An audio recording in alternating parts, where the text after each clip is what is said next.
one of these, and then it's blended around the edge. And if you're doing it right, you're going to have that's going to be happening naturally. And some of you are doing that, some of you are still, because remember, the more evenly colored it gets, the flatter it's going to look. So you got to work to not get that kind of evenness of the color, or else it just looks like you've got paint strokes on your face, as opposed to structures.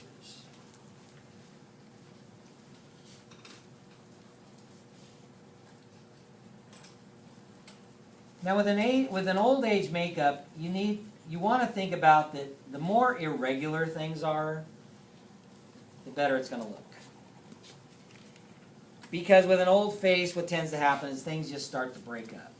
You know, in a younger face, you know, you have the nice clean line of the jawline.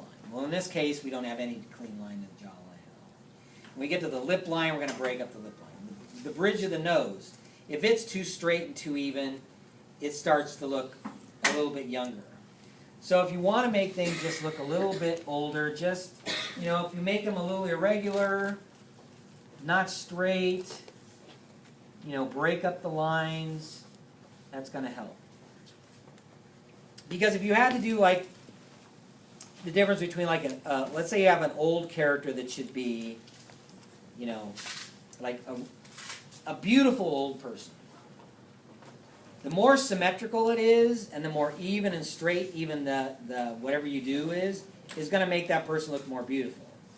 If you want the old person to be more of what would be like a character makeup, that's where you want to start breaking things up and not letting everything be absolutely symmetrical, perfectly straight, things like that.